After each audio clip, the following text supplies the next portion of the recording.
India में कई सारी आईटी फर्म्स हैं, लेकिन आज मैं सिर्फ कुछ मेजर आईटी सर्विसिंग फर्म्स के बारे में बात करूंगा, जैसे कि TCS, Infosys, Wipro, Mindtree, Capgemini, Cognizant, Atos Intel, NTT data या फिर एसेंचर। इनमें से आपने एंटिटी डेटा और अटोस इंटेल के बारे में नहीं सुना होगा, क्योंकि ये थोड़ी छोटी आईटी सर्विसिंग फर्म्स हैं, लेकिन ये भी बीसीए ग्रेजुएट्स को हायर करती हैं और ये भी एक एमएनसी है। इसके अलावा भी कई सारी आईटी सर्विसिंग फर्म्स हैं, लेकिन इसके बारे में आपको किसी और वीडियो में बताऊंगा। इसी के साथ ही अगर आपने मेरी लास्ट वीडियो नहीं देखी होगी तो मैं आपको ज़रूर रिकमेंड करूंगा कि आप वो जाकर देखें, क्योंकि मैंने उसमें बताया था कि आप कैसे बीसीए करने के बाद कौन कौन सी डोमेन में जॉब ले सकते हैं। और इसी के साथ ही मैंने ये भी बताया था कि कौन कौन सी मेजर कंसल्टिंग फर्म्स हैं जहाँ पर आपके जॉब मिलने के ज़्यादा चांसेस हैं। Hi everyone, thank you so much for visiting my channel again. तो इन आईटी फर्म्स में जॉब लेने के लिए जो आपका सबसे पहले क्राइटेरिया होगा वो होगा 60%। अगर आपका मार्क्स 10, 12 और ग्रेजुएशन में 60% से ऊपर है तो कॉन्ग्रेचुलेशंस, आप इसमें सिलेक्ट हो सकते हैं। अगर आपका किसी में भी 10, 12 या ग्रेजुएशन में से किसी में भी 60% से कम है मार्क्स, तो यहाँ पर सिलेक्ट होने के चांसेस आपके थोड़े से कम हो जाते हैं। लेकिन मैं आपको कहूँगा कि आप यहाँ पर अप्लाई मत करिए, यहाँ पर अप्लाई करके अपना टाइम वेस्ट ना करिए, क्योंकि यहाँ पर आप सिलेक्ट नहीं होंगे अगर आपका 60% से कम है तो।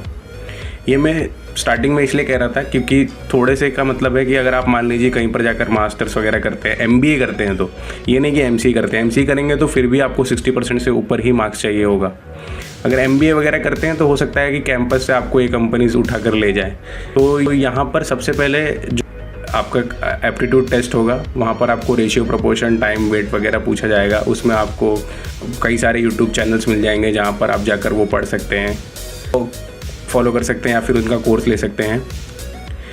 इसी के साथ ही आपको जो नॉर्मल कोडिंग क्वेश्चंस होते हैं, जैसे कि फिबोनाची सीरीज़, आर्मस्ट्रॉन्ग, पैलिंड्रोम या फिर जो नंबर को रिवर्स करना होता है, ये थोड़े बहुत कोडिंग क्वेश्चंस आपको आने चाहिए। हो सकता है कि आपको डीएसए भी पूछ लें, रिकर्शन पूछ लें लो लेवल पर, या फिर stack queue, link list, W link list भी पूछ सकते हैं।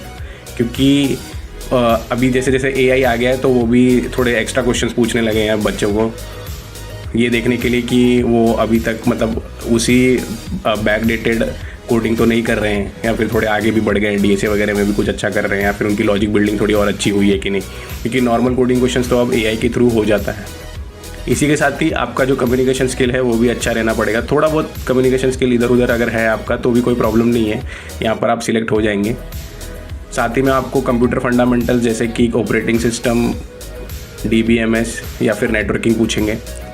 अगर आप उस पर भी फ्लुएंट हैं तो अच्छी बात है, आपके सिलेक्ट होने के चांसेस ज़्यादा हैं। साथ ही में आपके थोड़े बहुत प्रोजेक्ट्स से रिलेटेड पूछेंगे। प्रोजेक्ट भी आपके थोड़े रियल वर्ल्ड प्रोजेक्ट होने चाहिए। आपने कई बार सुना होगा कि आपके प्रोजेक्ट बहुत अच्छे होने चाहिए, बहुत अच्छे होने चाहिए, लेकिन ऐसा नहीं है। आपने जो प्रोजेक्ट किया है आपको उसको समझाने आना चाहिए अच्छी तरीके से।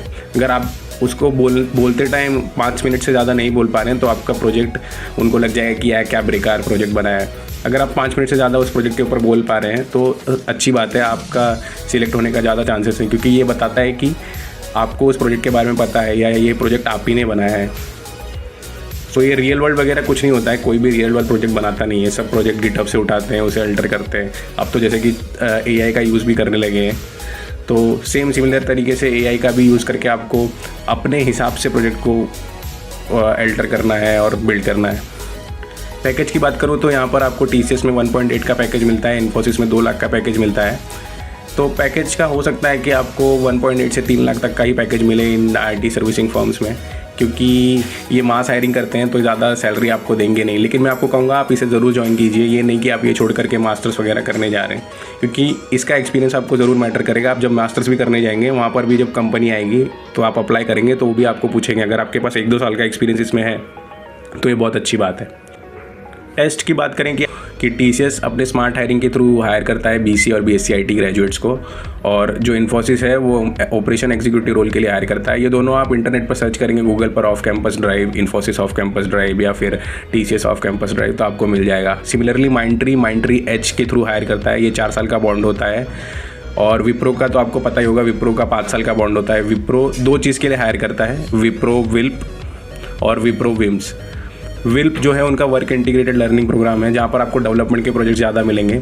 विम्स में आपको सपोर्ट के प्रोजेक्ट ही मिलेंगे, क्योंकि वो विप्रो का इंफ्रा डिपार्टमेंट का होता है, इंफ्रास्ट्रक्चर डिपार्टमेंट का, तो वहाँ पर आपको सपोर्ट के प्रोजेक्ट ही आप एक्सपेक्ट कर सकते हैं। और आपको ये तब भी समझ में आ जाएगा जब आप इंटरव्यू देंगे इनका। अगर आपको वो ज़्यादा टेक्निकल क्वेश्चन या फिर कोडिंग क्वेश्चन ये सब कुछ पूछा ही नहीं है आपसे सिर्फ बातें करी हैं उन्होंने, कम्युनिकेशन वगैरह ही देखा है आपका, तो आप समझ जाइए कि आपको वो सपोर्ट प्रोजेक्ट में ही डालेंगे।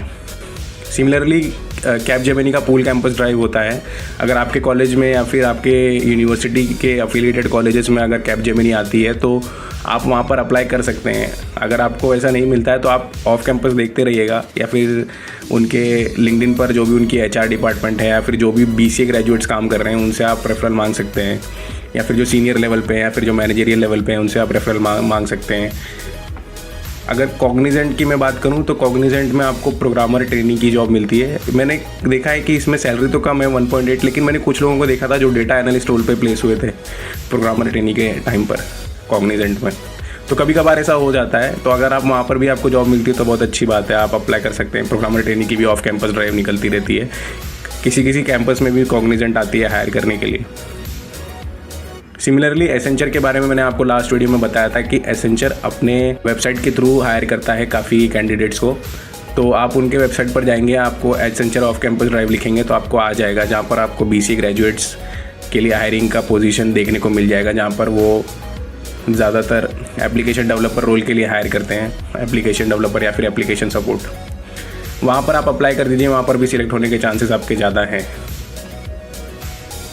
सिमिलरली अटोस सिंटल और एंटिटी डेटा का भी आप लिंक्डइन वगैरह से रेफरल ले सकते हैं। ये कभी कभार ऑफ कैंपस ड्राइव भी निकालते हैं, तो वहाँ पर भी आपका रेज्यूमे शॉर्टलिस्ट अगर हो जाता है तो अच्छी बात है, आप वहाँ पर जॉब ले सकते हैं। आपकी सेम सैलरी होगी 2 लाख के आसपास ही। तो मैं आपको ये कहूँगा कि आप इन कंपनीज़ में एटलीस्ट 1 या 2 साल जॉब करिए, उसके बाद ही मास्टर्स का देखिए। फिर उसके बाद आप मास्टर्स करेंगे तो आपको एक एज मिल जाएगा वहाँ पर इंटरव्यू देते टाइम।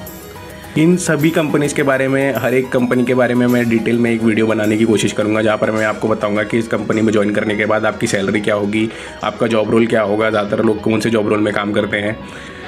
ये सारी डिटेल्स में रिसर्च करके आपको ज़रूर बताऊंगा अगली वीडियोज़ में। तब तक के लिए स्टे ट्यून्ड, थैंक यू।